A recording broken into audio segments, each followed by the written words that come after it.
Qaynotam meni xotindek ko'ra boshladi. Erim Diyor bilan toyimiz oddiy o'tgan bo'lsa-da, hayotimdan juda mamnun edim. U muloyim, mehnatkash yigit edi. Biz turmush qurganimizda men endigina 22 yoshga to'lgan edim. Qaynotam va qaynonam bilan bir hovlida yashar, kunlarim mehr va ixlos bilan o'tardi. Ammo baxt deb o'ylagan hayotim juda tez orada o'zgara boshladi. Toyimizdan 3 oy o'tmay erim Rossiyaga ish izlab ketdi.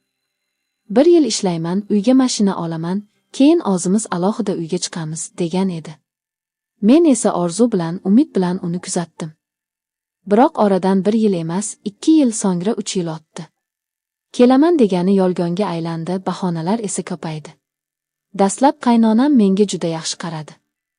Kuyovimni kut, sabrli bo'l, derdi. Men esa ularning so'zlariga quloq tutib, ovqat pishirib, hovlini supurib, xuddi haqiqiy kelinlik burchimni bajardim. Ammo vaqt o'tgani sari men o'zimni bu uyda yolg'iz his qila boshladim.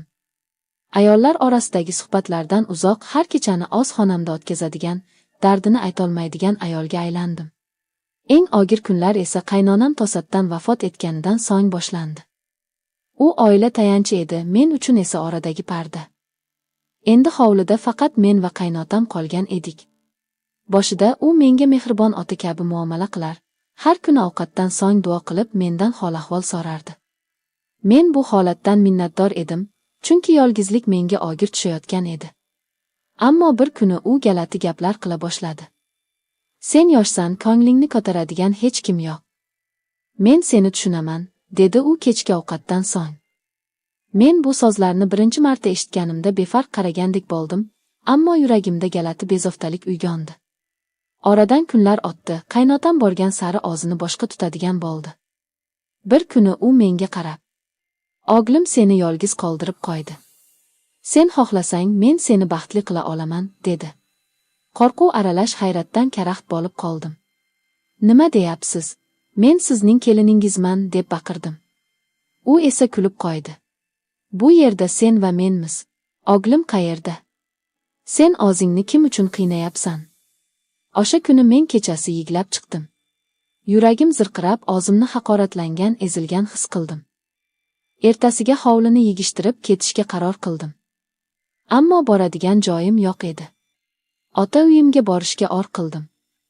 Kelining qaynotasidan shikoyat qilib keldi, degan gapni eshitishni istamasdim.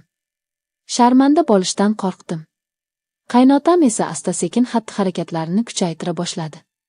Har safar ovqatlanayotganimizda tik qarab o'tirar, ba'zida "Sochingni o'rab olma, yoshliging yo'qolib ketadi", deb pichirlardi. Unga qarshi chiqsam, "Sen xuddi kelinmas, dushmandek bo'lib qolding", deb tanbeh berardi. Bir kuni kechasi u eshikni taqillatdi. Yuragim muzlab ketdi. Eshikni ochmadim. "Ichkaridan ketmaysiz", deb qichqirdim. U jim bo'lib ketdi. Ertasiga kechirim so'radi, "Kechasi o'zimda emas edim", dedi. Ammo men bilardim, bu shunchaki bahona.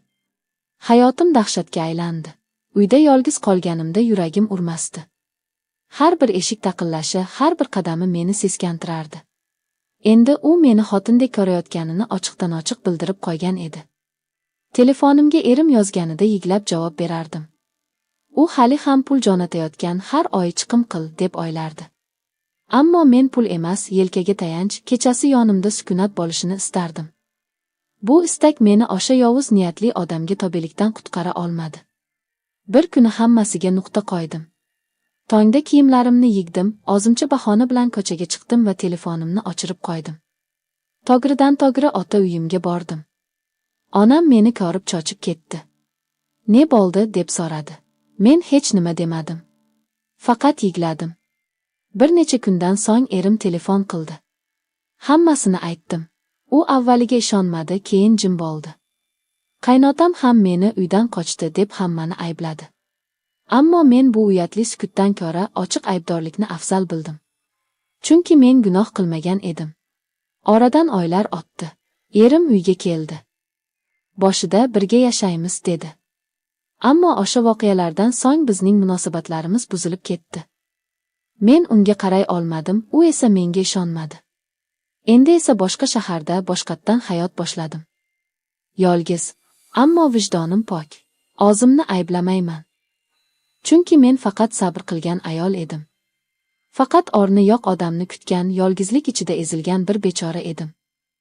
Lekin bu dunyoda eng og'ir holat bir ayolni erkaklardan emas, unga ota bo'lishi kerak bo'lgan odamdan himoyalay olmaslik ekanini o'rgandim.